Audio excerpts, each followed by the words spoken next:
Good morning. My name is Tom Russ and I'm the Director of the Alzheimer Scotland Dementia Research Centre. And welcome to this session on research at the Alzheimer Scotland Conference this morning entitled 10 Years of the Alzheimer Scotland Dementia Research Centre, Past, Present and Future. The centre was opened by Nicola Sturgeon on World Alzheimer Day, 21st of September 2011, so we've just celebrated our 10th anniversary. Over the years, we've had a number of students work with us and complete PhDs, and as of this autumn, we have 13 students currently registered. This morning, we're going to hear from some of them, either telling us about the work that they completed with us or what they've gone on to do later, or for current students, the work that they're working on just now. There'll also be a video about the Alzheimer Scotland Dementia Brain Tissue Bank, which is a project that we coordinate with the NRS Neuroprogressive and Dementia Network. I'd like to say how grateful we are to Alzheimer Scotland for their generous support of the centre over the years, funding us over £1.5 million. And we really value this relationship and are looking forward to an ongoing collaboration in the years to come. There's going to be time for questions in between the videos and at the end, and as many of our students as are available are online to answer your questions. So we do hope that you find these videos interesting and look forward to hearing your questions. Thank you very much. Hello, my name's Katherine Walesby and I'm a Clinical Research Fellow at Alzheimer Scotland Dementia Research Centre. My PhD is investigating geographical variation of dementia using big data. We know that dementia rates are rising worldwide. Despite a lot of research work, we still don't have a much needed effective treatment for dementia. Therefore, trying to understand who gets dementia and why, and how this varies geographically, is crucial to try and understand ways to reduce dementia prevalence. So what do we know about dementia and the variation geographically, and what is big data? Well, previous research has shown that dementia rates have varied between different areas of one country and between countries. This includes past research in Scotland. In Sweden, research has shown that amongst identical twins, dementia varied geographically, higher for the twin living in the north of the country than the south. This highlights that there may be other environmental factors that vary with geographical area that may influence the risk of dementia. So my research is investigating the geographical variation of dementia in two countries using big data, in Scotland and in New Zealand. But why do we want to look at this? Well, for instance, could living in a rural or an urban area increase or decrease your risk of dementia? Or alternatively, could it be more about where you live across your lifetime, not just one point in later life? Or does the variation of dementia geographically represent access to healthcare and ability to get a diagnosis? There are many social, health and environmental factors that could be influencing the risk of dementia in different areas. There could also be protective factors that we need to understand to reduce the risk of dementia. These are all questions that we need to answer. And to start with, we need to analyse what is the variation of dementia in a country. But how do we do this at such a large scale? To do this, I am using big data. For me, this is routinely collected healthcare data at a national level. Using this anonymised data, I can establish who has dementia and where they live geographically. In New Zealand, I investigated this at a national level over several years. And in Scotland, I'm using a cohort born in 1936, who in 1947, at the age of 11, undertook an IQ test at school. This cohort has been linked anonymously to health records, and the cohort followed up over time so I can establish who has dementia and where they live geographically over time. I look forward to sharing my final results with you, highlighting what geographical variation of dementia is in these two countries and how we might further explore this to understand the reasons why. Hello there. My name is Rako Dardakovic and I am a researcher, neuropsychologist and currently a trainee clinical psychologist working in the field of neurological conditions, neurodegenerative conditions, and also mental health. So I actually did my PhD with the Alzheimer Scotland Dementia Research Centre in 2012. The research focused on demotivation or apathy in these different conditions.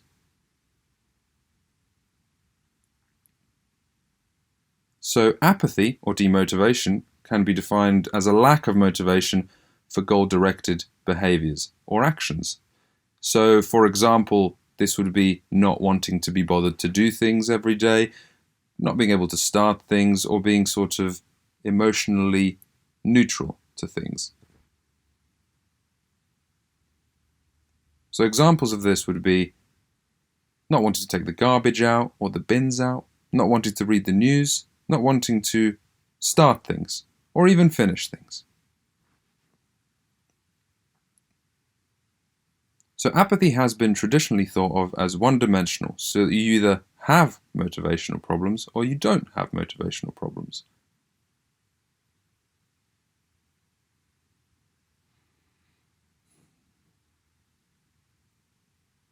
So apathy has been thought of as being one-dimensional, in that you either have motivational problems or don't have motivational problems.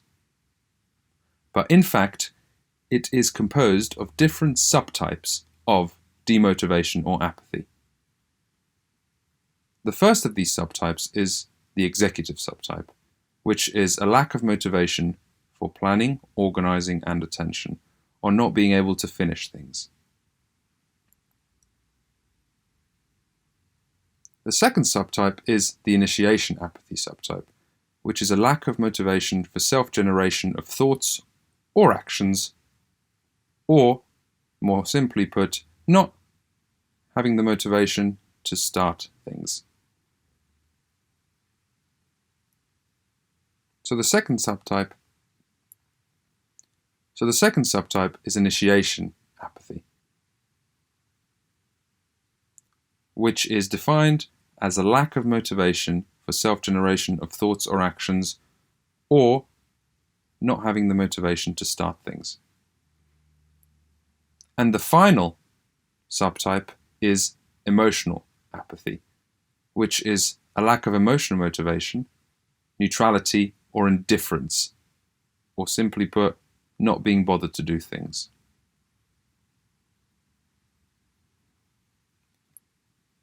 These are also subsumed by awareness.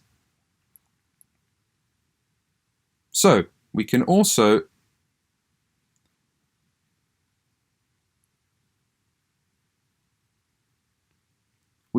be aware, we can also be more or less aware of specific motivational problems that we have, as is shown in this diagram.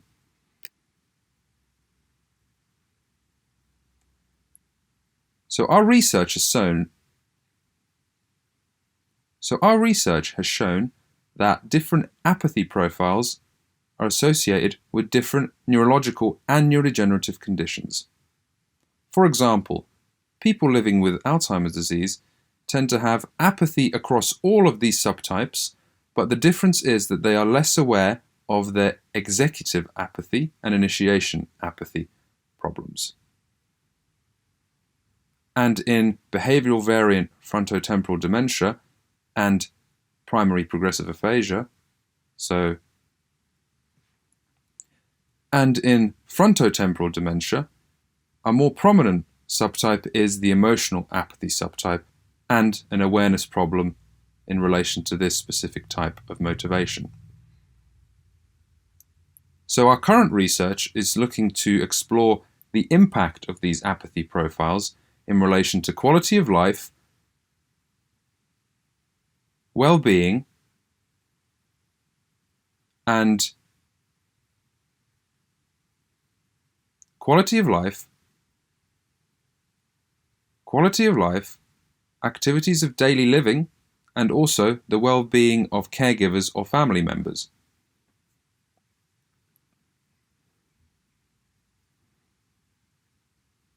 In the future, we hope to explore methods of managing these different apathy subtypes or profiles so as to help people motivate themselves to engage in treatment and also improve their quality of life and the well-being of those around them.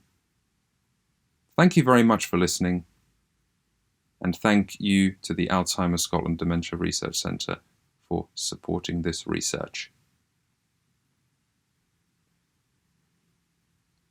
Thank you very much for listening, and thank you to the Alzheimer Scotland Dementia Research Centre for supporting this research. Hi, my name is Killen, and I just wanted to talk very quickly about a project that I'm working on called NeuroNet. A very common problem in research, and especially in research into Alzheimer's disease, is this concept of siloing. This is when you have lots of different groups who are ostensibly related to each other, but actually progressing and advancing our knowledge in isolation. What that means is that you have lots of different groups that are aimed towards a common goal, but are not necessarily coordinated. To some extent, this is an issue as we see things in Scotland, but it's also an issue when we look further afield to the continent of Europe. And this is essentially what NeuroNet is trying to address. As a project, it is set up to help enable collaboration across studies which are funded by the Innovative Medicines Initiative, or IMI for short, which are looking into neurodegenerative conditions. The idea then is that NeuroNet helps identify gaps in the portfolio of studies, seeing if they can work together to help multiply their impact and enhance their visibility, but then also to act as a single entity so that it can then work with other initiatives in Europe and worldwide. So NeuroNet represents a collaboration across all of these different projects, and also a collaboration across all of these different partners and institutions. NeuroNet is perhaps best represented by its knowledge base, which was made publicly available earlier this year. If you Google NeuroNet knowledge base, you'll find this website which reports on the outputs, the metrics and statistics for all of the projects which fall within the IMI neurodegenerative portfolio. And you can see there's representation across 20 projects, hundreds of organizations, thousands of individuals, and about 25 countries. You can look through the knowledge base and see what the projects are trying to do, what kind of publications they have produced, but perhaps most importantly, you'll be able to see what the project's assets are. And that's what we're looking at here. This is called the asset map. An asset, generally speaking, is a tangible output or thing that a project produces. And this is a slightly different way of thinking about research as a pursuit of an answer to a research question. An asset is a tangible object that could represent a data set, it could represent an online platform, a cohort, or it could represent a series of guidelines which would be helpful for other researchers in the future. You can click on the asset map and see what assets have been produced by the different projects and for whom they are most applicable. And that is essentially NeuroNet in a nutshell. The study runs until the end of August next year, and if you had any questions, please do send me an email or just check out the website imi-neuronet.org. This morning, 3 times more people woke up in Scotland's care homes than in our hospitals.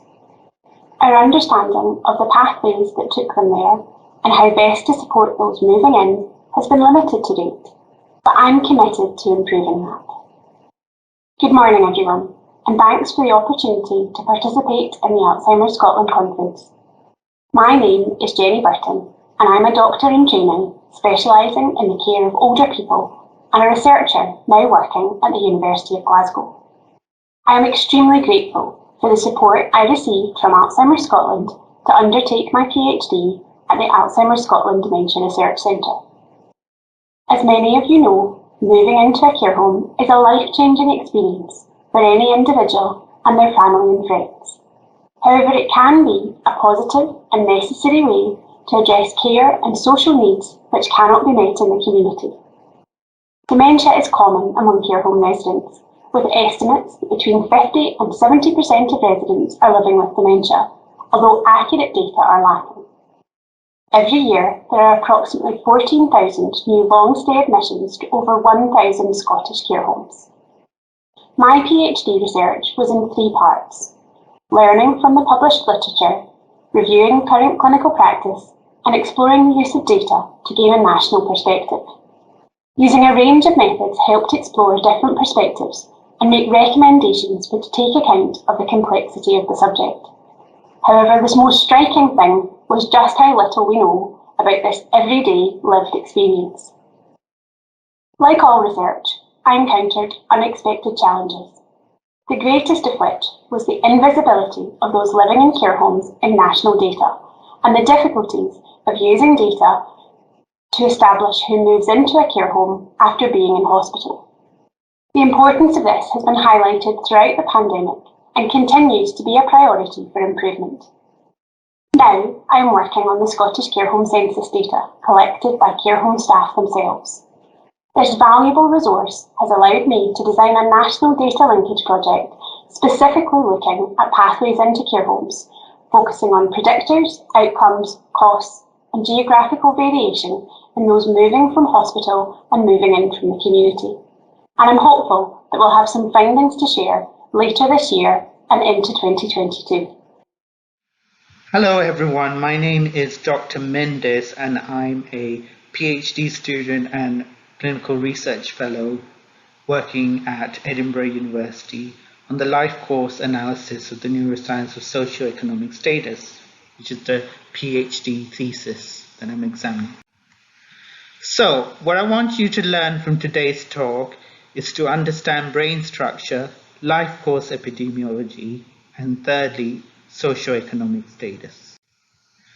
So in order to understand life course perspectives in terms of socioeconomic status, there are critical time points in which the brain is more vulnerable to insult, such as during the neonatal perinatal period, where evidence has suggested that low birth weight is associated with vascular insufficiency in later life, and this is called the fetal hypothesis of disease origin.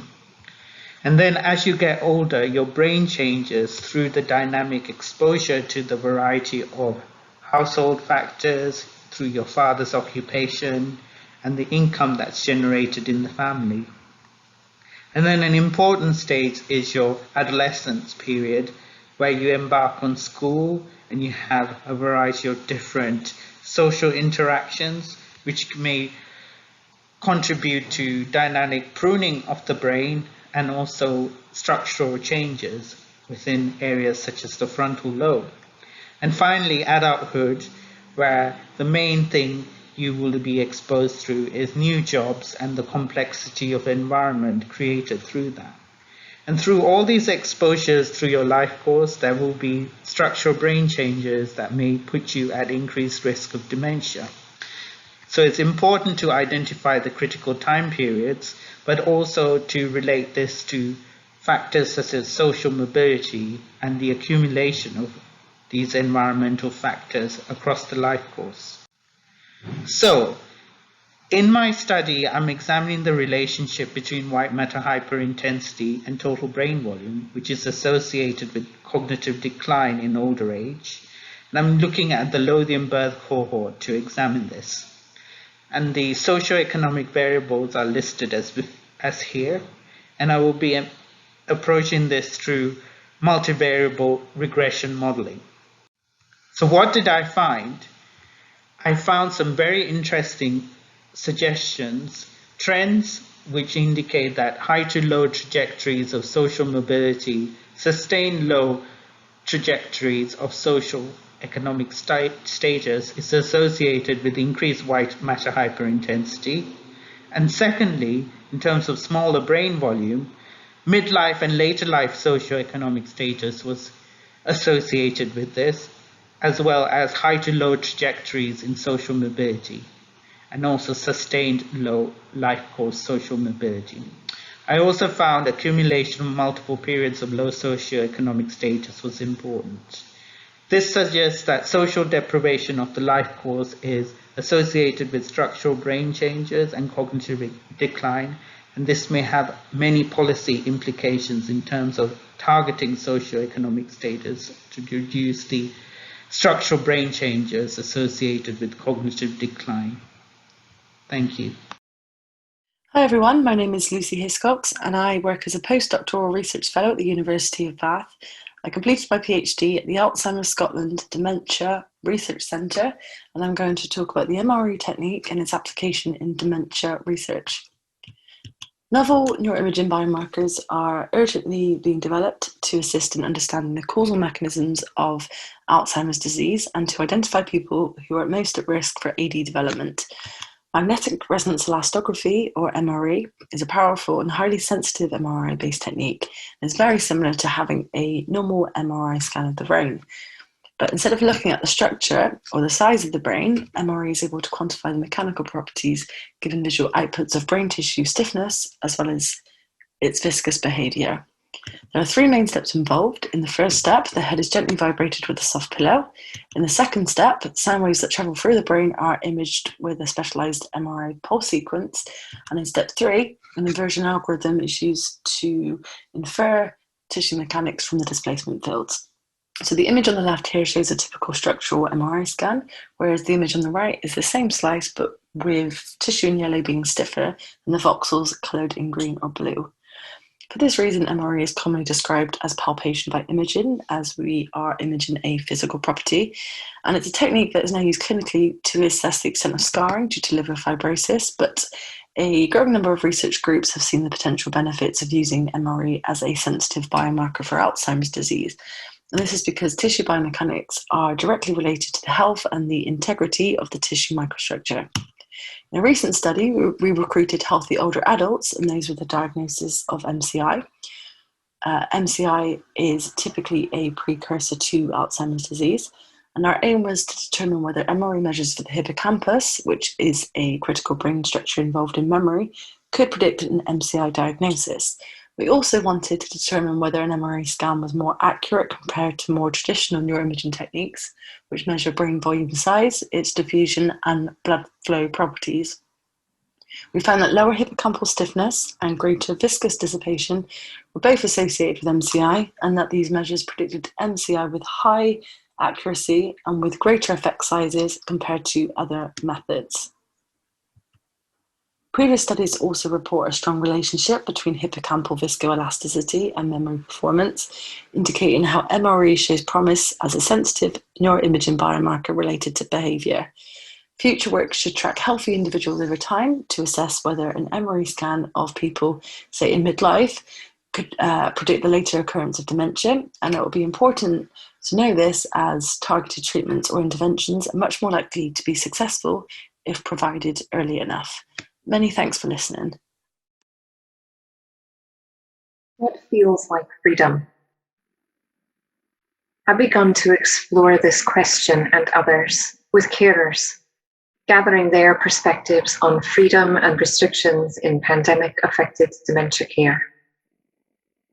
In a report from April this year in the Journal of the American Medical Association, they noted how important it is to be gathering contextual factors that facilitate or impede intervention effectiveness.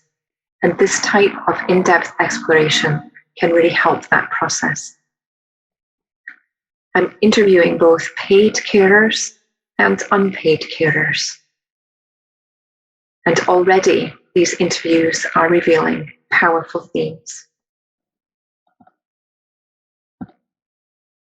An unpaid carer I interviewed the other day said to me right at the start of the interview, "The lockdown freed me in many ways as a carer." They went on to tell me the story of what things were like before the pandemic, all the arrangements that they were needing to put in place to help keep their partner safe when going out to meet friends at the pub or going to the football, the conversations that needed to be had with friends, the arrangements that they themselves needed to make in order to make themselves free at the time their partner was coming home from the pub. And when the lockdown started, they told me all that difficulty stopped. And I said, "We're not allowed to go out." And it freed me from the responsibility of all that stress and the anxiety. And everyone was in the same boat. We did a lot of stuff with the family. We made loads of videos and cartoons and songs and everything for the kids. We were able to develop all kinds of things to do together at home, things that didn't cause me stress. And all that other stuff, I could just put that away, you know? So it was kind of upside down for me. And a paid carer that I spoke to said, I see it as my challenge to work around the restrictions so that life doesn't stop. My challenge was, we're not stopping that. We're going to adapt that and still have it being safe. To keep their freedom was my challenge. To find a way of keeping that so that everything wasn't a no. And the unpaid carer I spoke to remembered lines from the poem To Althea from Prison as we spoke. Stone walls do not a prison make, nor iron bars a cage. If I have freedom in my love, and in my soul am free, angels alone that soar above enjoy such liberty. Hi, I'm Donncha Mullin. Dementia is a massive cause of distress for people around the world, and the numbers diagnosed with dementia are due to increase threefold in the next 30 years over the course of my career, hopefully. Now, there's no effective drug treatment for dementia, so it's clear we need to take another approach. And one approach is to try and predict who is at high risk of dementia, and by so doing, empower people in this high risk category to make changes where possible and where effective, as well as prepare for treatment and make decisions while they're still fit and well. I'm a physiotherapist as well as a psychiatrist, so my main interest was in combining physical measures like slow walking speed or weak grip strength, combining that with cognitive measures like a memory problem, a self-reported memory problem. And this comes together in a pre-dementia syndrome, which is called motoric cognitive risk. And those people with motoric cognitive risk in their 60s and 70s are at an increased risk of going on to develop dementia compared to people without motoric cognitive risk. Now, this is a fairly new concept, having only been defined in 2013. It's mainly been studied in populations outside of the UK. So the main focus of my thesis is to explore motor cognitive risk and other pre-dementia syndromes that are based on physical attributes, as well as memory complaints and cognitive attributes within the UK population, using the excellent big data sets that we have here in the UK that we're really lucky to have. Before diving into these data sets, I wanted to first get an up-to-date lay of the land picture of what's been done so far around motor cognitive risk. So I did a large meta-analysis looking at all of the outcomes that were predicted by motoric cognitive risk. And we found that you're at about double the risk of going on to develop dementia and cognitive impairment more generally, as well as really important causes of morbidity and mortality in older aged adults, such as falls. Next up is to try and find what might be risk factors for motoric cognitive risk, and if addressing these risk factors lowers the risk of going on to develop the syndrome, and in so doing lowers the risk of developing dementia, cognitive impairment, falls, or an earlier mortality overall.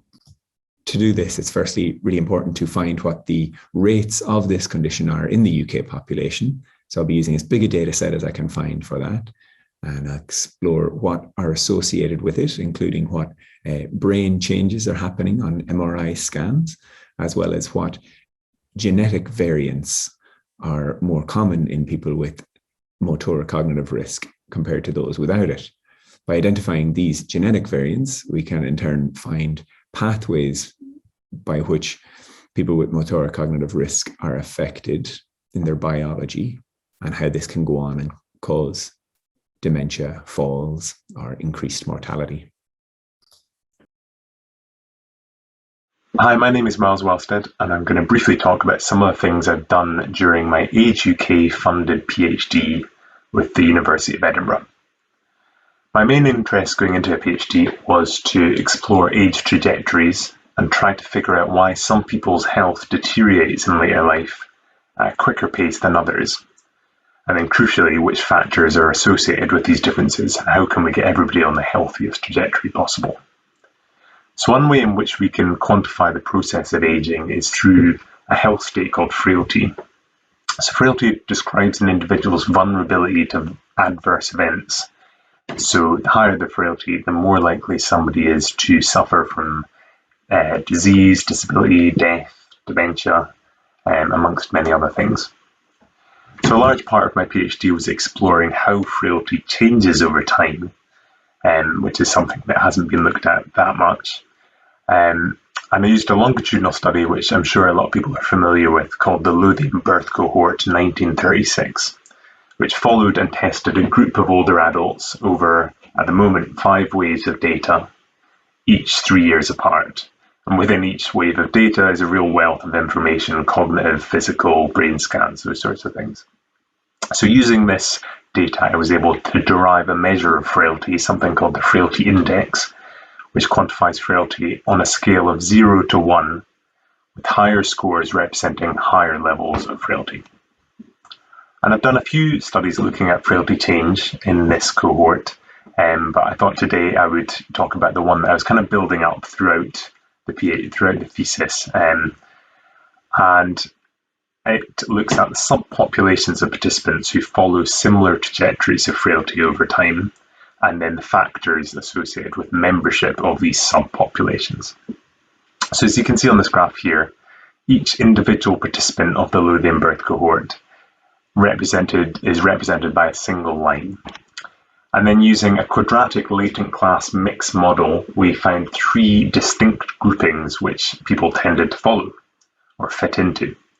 So we had a low group with 61% of the population, we had a medium group with 36%, and then this high group with only 3%, but you can see in this one, the trajectory is a lot steeper, so people are getting frail a lot quicker.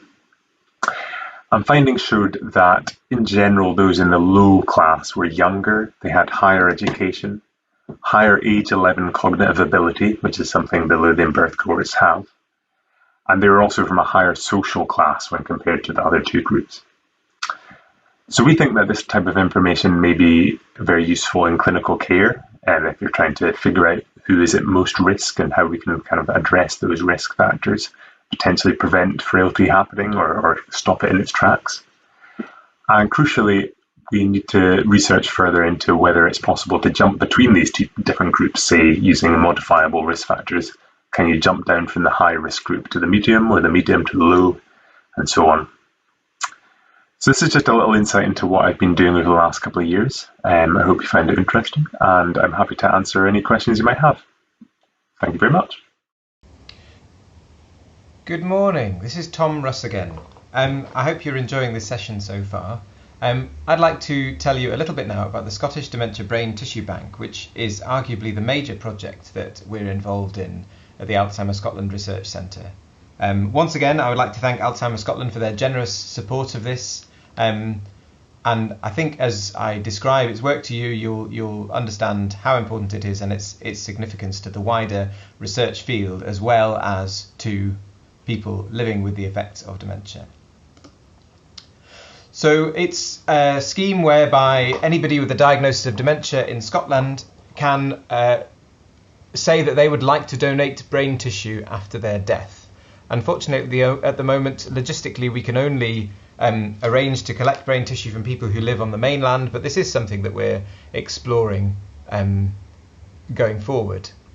Somebody who wants to donate their brain tissue says that they would like to, and are put in touch with us, and are sent an information pack, and then staff from the NRS Neuroprogressive and Dementia Network visit them at home, and if they still wish to go ahead, then they complete some paperwork and also a number of assessments, so we can find out what they are like at that point in time in terms of their memory and their ability to do things from day to day. We then follow them up by telephone thereafter, and then at the point when somebody dies, they inform the Alzheimer Scotland helpline, who then, in combination with the centre and the Brain and Tissue Bank, we arrange for the donation to go ahead.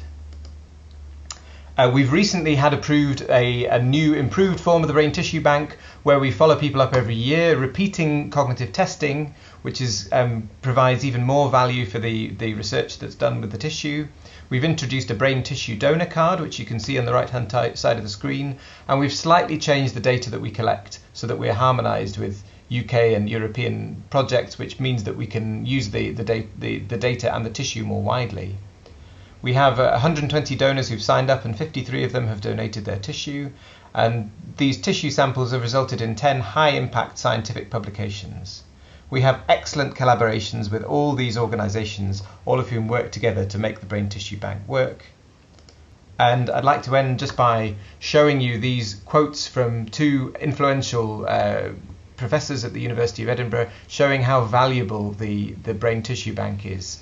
Professor Colin Smith, a consultant neuropathologist, highlights how actually this is how translational research can happen. Translating research findings from animal models or looking at cells in a dish into human beings to see whether the research is applicable.